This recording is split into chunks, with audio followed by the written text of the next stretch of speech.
Merci d'être fidèle à l'autre docteur. À partir de 50 ans, une personne sur deux souffre d'une perte d'audition et ce phénomène, on l'appelle la presbyacousie. C'est un phénomène parfaitement naturel qui est malheureusement dû à un autre phénomène naturel, le vieillissement. Oui, mais des solutions existent. Pourtant, un Français sur trois n'a jamais fait contrôler son audition. Par ailleurs, une fois diagnostiquée, la presbyacousie n'est pas toujours prise en charge. On estime que 15% seulement des patients sont appareillés. En cause, bien souvent, des appareils mal adaptés et un coût très élevé. Alors, quand faut-il consulter un ORL? Comment améliorer son audition? Comment bien vivre avec ses prothèses auditives? On répond à toutes ces questions avec nos invités. Mais avant, quelques explications sur l'audition, Michel. Oui, on va regarder ça, on va vous réexpliquer comment ça fonctionne. Les sons circulent sous forme d'ondes qui vont faire vibrer l'air. Une fois captés par le pavillon de l'oreille, les vibrations sonores vont traverser le conduit auditif jusqu'au tympan. C'est une membrane qui va amplifier le son un peu comme une peau de tambour. Les vibrations font bouger des osselets, le marteau, l'enclume et l'étrier. Ce dernier va passer l'information, vous le voyez, à l'oreille interne en s'enfonçant comme un piston dans la cochlée. Et cette cochlée abrite des cellules de l'audition qui sont ciliées. Elle transforme les vibrations en un flux nerveux et vous le voyez ici, le nerf auditif va ensuite transmettre l'information au cerveau. Alors la presbyacousie, eh bien, elle peut avoir plusieurs origines. Il peut y avoir, c'est assez rare, une altération des osselets, ils vont devenir moins souples avec l'âge. On peut avoir un tympan qui se fragilise un petit peu aussi, surtout s'il y a eu plein d'otite avant. Mais c'est surtout au niveau de la cochlée que sont décrites les principales lésions responsables de cette perte d'audition. Je vous rappelle un peu l'anatomie, parce qu'on a changé de schéma. Ici le conduit, les osselets et vous voyez ici la cochlée. Et il peut s'agir de lésions sur les cellules ciliées, au sein des relais de transmission ou encore une perte de ces cellules nerveuses. En tout cas, la presbyacousie est bilatérale, elle touche les deux côtés et la plupart du temps, elle est relativement symétrique. Alors, quelle que soit son origine, cette perte d'audition s'installe de façon insidieuse. Progressivement, on entend moins bien les sons aigus, puis la surdité touche... J'avais l'impression d'avoir un petit garçon là. Je m'étrangle. Puis la surdité touche toutes les fréquences. Le patient tend à se replier sur lui-même, s'isole, ce qui peut entraîner un état anxieux ou dépressif et même contribuer à l'apparition de troubles cognitifs. Une situation qui peut être évitée si la presbyacousie est prise en charge dès son apparition, d'où l'importance du dépistage. On va se discuter de tout cela avec nos invités. Le professeur Bruno Frachet, qui est chirurgien ORL à l'hôpital Rothschild. Bonjour monsieur. Bonjour. À vos côtés, Louise Godino, qui est audioprothésiste. Bonjour. Bonjour. Et nous accueillons René Bretaudeau. Bonjour monsieur. Bonjour.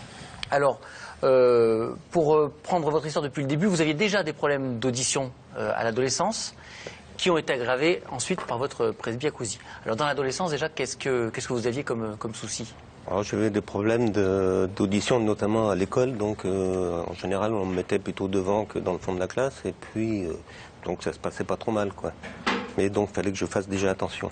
Et après, ça, bon, ça s'est pas arrangé durant votre adolescence. Mais par contre, donc j'ai vécu avec jusqu'à 50 ans sans trop de problèmes, quoi. Sans appareil, sans rien. Sans appareil, sans rien du tout. Et c'est à partir de la cinquantaine où vraiment là, j'ai commencé à avoir des difficultés, notamment au travail avec le téléphone et tout ça. Ça commençait à... Et c'est là que j'ai décidé donc de m'appareiller. D'accord, mais vous aviez fait ce qu'on appelle des audiogrammes, c'est-à-dire des tests de l'audition avant. J'étais suivi ouais. et l'ORL me disait toujours, oh, ça peut encore attendre, quoi. Puis c'est tout, quoi. Et puis voilà, donc un jour j'ai passé le pas, je frappais à la porte du prothésiste et puis là, donc on m'a mis des appareils sur les oreilles et puis donc au bout de 8 jours, je devenais fou.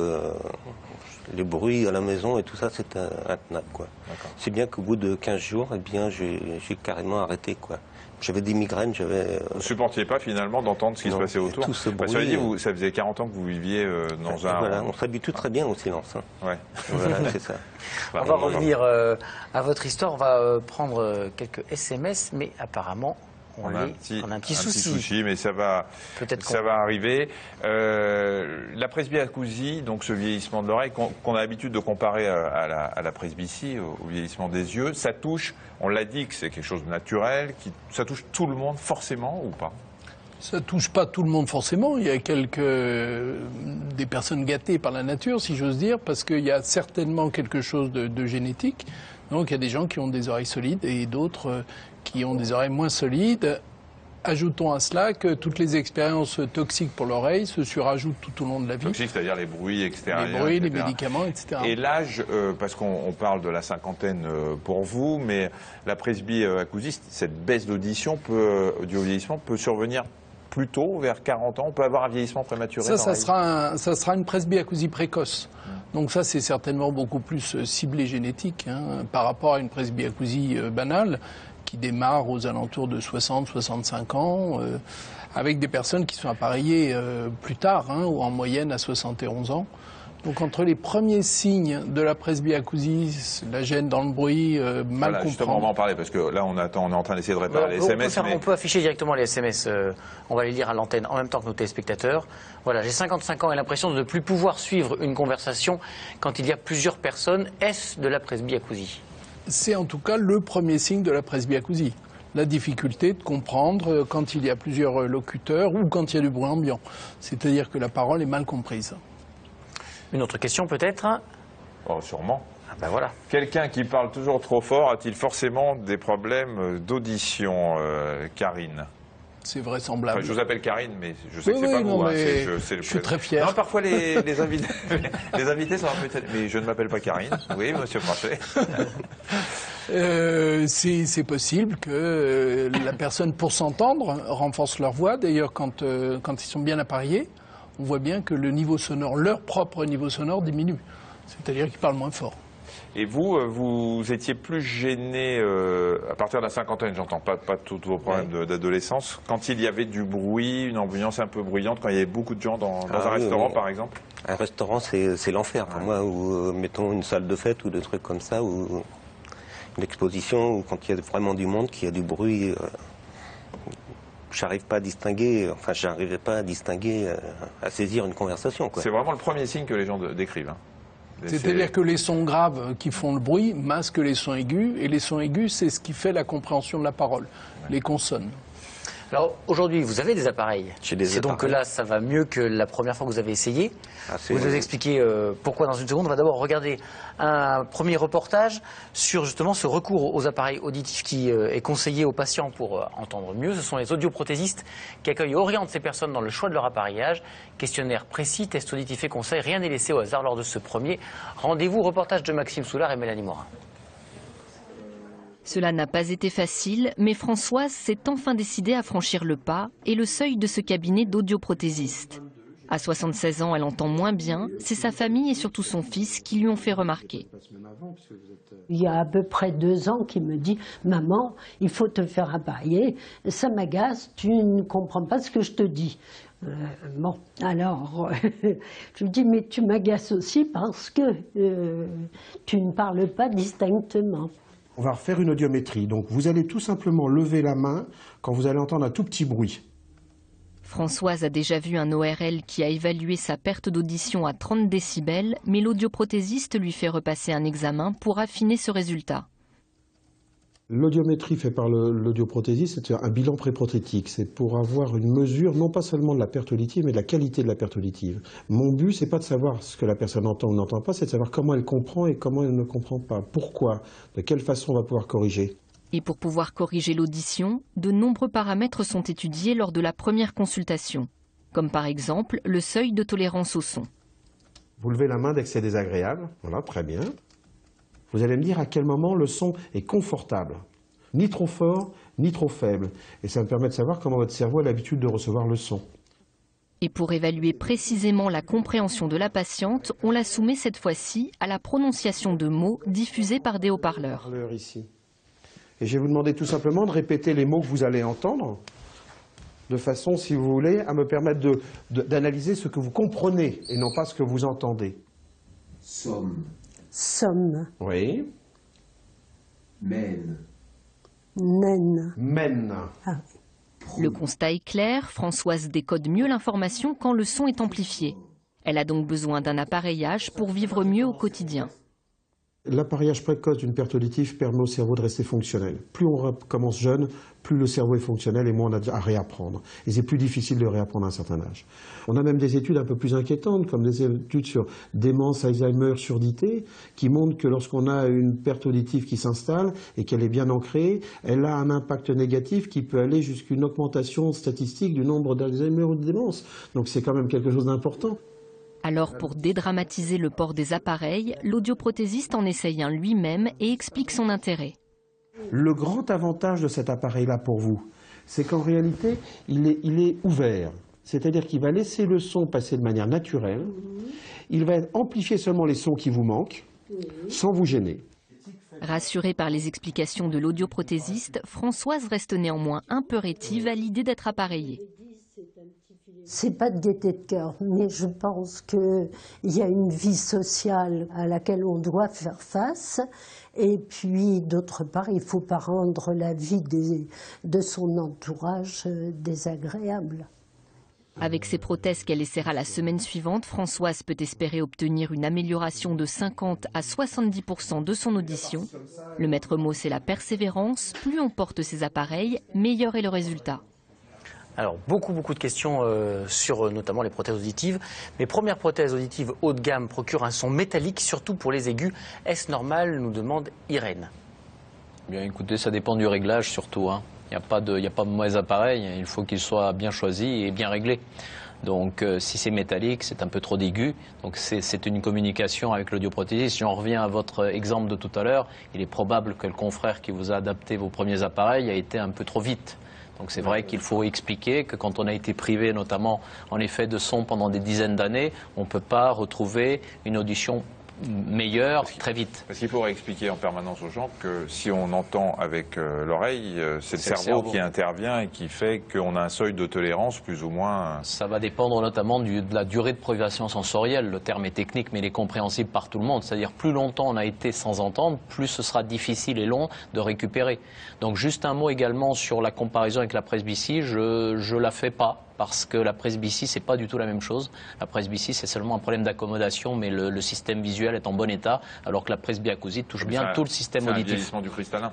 Oui, donc du cristallin seulement. C'est quand même un vieillissement d'une partie d'un organe. Mais là, le problème, c'est qu'en fait, au niveau de la presbyacousie, bon, si elle est très légère, on se rapproche de l'audition naturelle, mais ensuite, il faut savoir qu'un appareil auditif va aider les gens, mais ne va pas leur donner une audition naturelle, l'audition de leurs 20 ans pour faire cliché. J'ai 66 ans et une baisse d'audition qui me gêne peu. Faut-il que je m'appareille maintenant ou puis-je attendre sans que cela me nuise? Alors, la question est intéressante, elle est posée par Annie. Pendant des années, on a dit, faites-vous appareiller quand vraiment vous êtes gêné, c'est pas la peine de vous embêter avec des appareils. Après, le discours a changé il y a quelques années en disant, attention, parce que on l'a dit, c'est le cerveau qui vous permet d'entendre, donc les neurones, et que si vous n'entendez pas, les neurones ils s'en vont, ils disparaissent et on ne pourra plus les récupérer. Donc il faut trouver le moment où c'est pas trop gênant et où c'est pas trop tard. Je crois que le moment, c'est quand les gens se plaignent, c'est-à-dire ils disent mais qu'est-ce qu'il a dit? C'est-à-dire que l'audition normale, c'est une audition automatique irrépressible. On ne peut pas s'empêcher de comprendre et on n'a pas d'effort à faire pour comprendre. Dès l'instant où on dit mais qu'est-ce qu'il a dit, c'est que c'est pas normal. Donc l'idée à ce moment-là, c'est de faire des tests audiométriques et éventuellement d'essayer un appareil, parce que ce qui est merveilleux avec les prothèses auditives, c'est 1, efficace, 2, pas dangereux, et 3, essayable. Il n'y a pas de médicaments qui font ça. Donc, et 4, malheureusement, trop cher. On va y venir. On va y venir. Ma grand-mère entend très mal. Est-il utile de l'appareiller étant donné qu'elle a 80 ans, demande Mélanie. Surtout. Surtout parce qu'on on commence à démontrer qu'il y a un rapport entre la bonne audition et le déclin cognitif qui serait retardé parce que les gens entendent bien ou entendent pas trop mal. Parce qu'effectivement, quand vous vous privez de conversation, vous avez un déclin cognitif. Et de plus, quand vous entendez mal, votre cerveau est obligé d'allouer des ressources intellectuelles pour essayer de comprendre. Et ces ressources, elles ne sont pas infinies, donc vous ne les avez pas pour communiquer. Donc c'est très important que tout le monde entende bien âgé. Monsieur Bretaudeau, justement la question est pour vous. Les aides intra-auriculaires sont-elles aussi efficaces que les contours d'oreille en cas de presbyacousie légère? L'intra-auriculaire, en gros, c'est ça. On les a là sur le plateau. Je l'ai là. Ah pardon. Voilà. C'est ça, un intra-auriculaire. Hein. C'est nos oreillettes qu'on met... Ah, vous en avez une aussi? C'est incroyable. Mais je vous voyais plus jeune. Ah bah. Et donc, alors il y a deux types, il y a plusieurs types, mais montrez-les nous. Donc ce qui contourne l'oreille, qui est beaucoup plus petit qu'avant. Avant, quand on mettait un appareil, on était comme ça. Hein. C'était jumbo là. Hein. Vous, on les voit pas. Pas trop. Bah, pas du Ouais, tout. ça- Hein. Bon, on voit un peu. Si vous avez de grandes oreilles naturellement aussi. Donc là, oui, il y a des contours d'oreilles. Il y a des intra-auriculaires qui sont ici. Après, il y a les mini extra-auriculaires. Une fois qu'ils sont mis en place, ils ne se voient quasiment pas, même portés, encore moins que ceux de monsieur.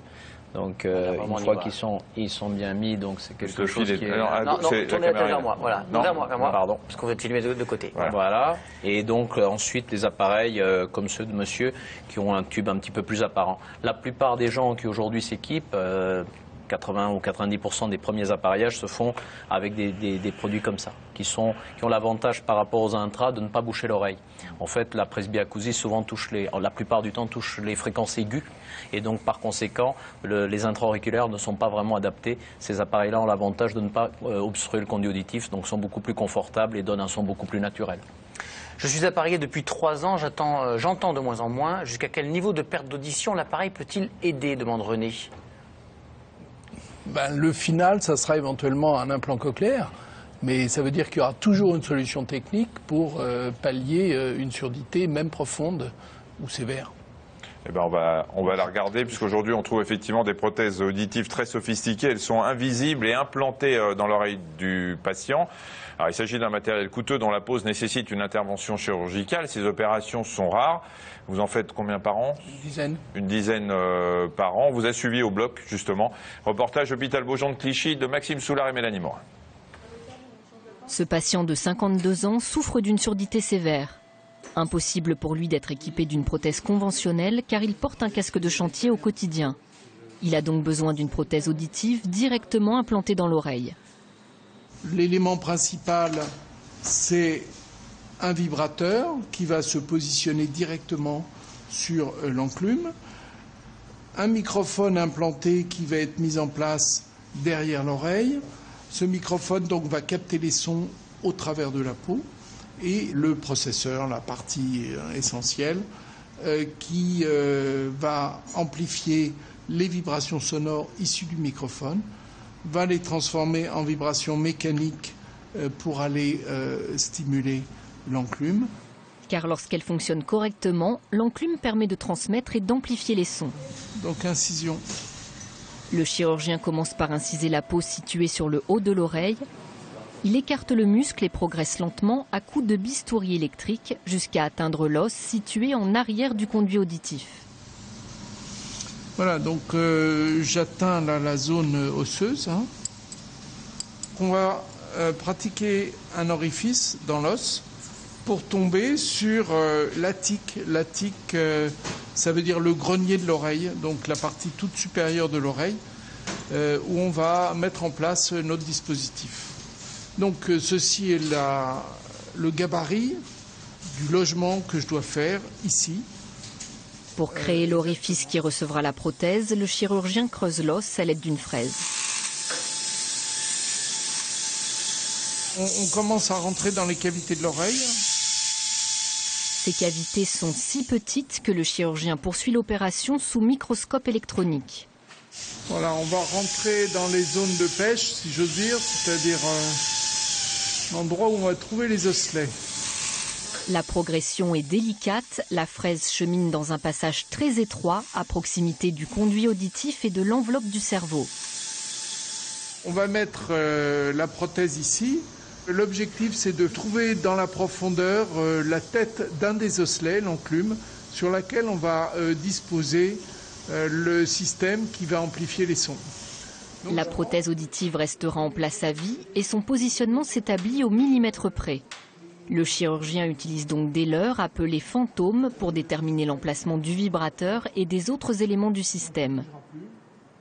Au bout de 2 heures, il place le vrai microphone dans l'oreille du patient. Je suis en train de placer le microphone, de le visser. Dernière étape, l'une des plus minutieuses, le chirurgien positionne le vibrateur. On va l'approcher tout doucement de cette enclume pour mettre le système définitivement en place. Reste à connecter les éléments entre eux et à tester la batterie. La prothèse auditive sera activée d'ici 1 mois lorsque la peau de l'oreille aura dégonflé. Le patient devrait récupérer près de 50% de son audition. Un mot, Monsieur Frachet, juste rapide, il ne faut pas confondre ces implants que vous venez de poser là avec d'autres implants cochléaires que les gens sourds peuvent connaître parce que ça rentre dans l'oreille interne, hein, c'est des choses différentes. Là, c'est pour des auditions résiduelles qui sont exploitables, pas par une prothèse conventionnelle ou pour des raisons techniques autres. L'implant cochléaire, c'est réservé aux surdités complètes pour lesquelles la prothèse conventionnelle ne fonctionne pas. Question prix maintenant. Je devrais appareiller mes 2 oreilles. Coût 4 000 à 5 000 euros. Il me reste pour vivre 300 euros par mois. Comment faire? Bien, revenons sur ce coût. 4 000 euros, c'est le prix d'un appareillage haut de gamme. C'est pas le prix d'un appareillage tout court. Donc aujourd'hui, les gammes de prix pour un appareillage auditif en France, ça va de 900 à 2100 euros par oreille, de 1800 à 4 000. 4 000, ce n'est pas le premier prix, c'est le dernier, c'est le plus haut. Tout le monde n'a pas besoin d'appareils haut de gamme. D'ailleurs, la précocité de la prise en charge permet justement d'avoir un bon résultat avec des appareils moins sophistiqués. D'autant plus que les appareils entrée de gamme d'aujourd'hui n'ont pas grand-chose à voir avec les appareils entrée de gamme d'il y a 10 ans en arrière. Et aujourd'hui, une presbyacousie modérée va déjà donner d'excellents résultats avec des appareils auditifs qui vont revenir entre 2 et 3 000 euros pour les 2 oreilles. La Sécu prend en charge combien? La Sécu en prend en charge sur la base de 400 euros à 60% et Sécurité sociale plus mutuelle complémentaire. La moyenne de prise en charge, c'est une moyenne. Ouais. La moyenne de prise en charge est de 900 à 1000 euros. Sachant que 93% des Français ont une complémentaire et que la majorité des complémentaires d'entreprise prend mieux et la majorité des complémentaires individuels prend moins bien. Donc néanmoins, c'est évident que c'est un réel problème puisque le reste à charge est en général compris entre 1000 et 1500 euros. Donc on travaille actuellement avec le ministère parce que puisque le professeur l'a rappelé, on a aujourd'hui des certitudes que des problèmes cognitifs, des problèmes de dépendance sont beaucoup plus importants chez les gens qui ont des problèmes auditifs. Ce n'est pas une question anodine et ça doit être traité avec la sécurité sociale et les complémentaires. Et il faut rappeler dans le prix qu'il y a non seulement la prothèse, mais normalement un suivi, les réglages, etc. Tout un truc qu'on peut exiger si jamais ça n'est pas proposé. C'est indispensable. C'est même pas qu'on peut exiger, c'est que si ce n'est pas fait, les résultats décroîtront très rapidement. Et donc on change de prothésiste. René, aujourd'hui, tout va bien? Aujourd'hui, tout va bien, mais comme disait monsieur, là, je vais régulièrement faire régler mes appareils. Je ne sais pas si c'est dû au changement de saison ou autre, mais de temps en temps, alors ce que je fais, je prends des notes suivant ce que je perçois, et je transmets ça à un prothésiste, c'est une dame, et je dois dire que ça se passe très bien, quoi. Vous avez repris plaisir à ne plus être dans le silence. Ah, exactement, oui, oui. Et puis, le communiquer, pour moi, c'est la vie, quoi. Hein, il faut dire qu'il n'y a pas trop de bruit sur le plateau, remarquez. Il y a un petit ronronnement, c'est Benoît, il a faim. Ouais, c'est ça. Merci beaucoup à tous les trois d'avoir accepté notre invitation. On se retrouve demain dans Allo Docteur. On parlera de la dépendance de nos parents et on essaiera de vous aider à trouver des solutions. Demain 13h40 sur France 5. Merci. Bon après-midi, à demain.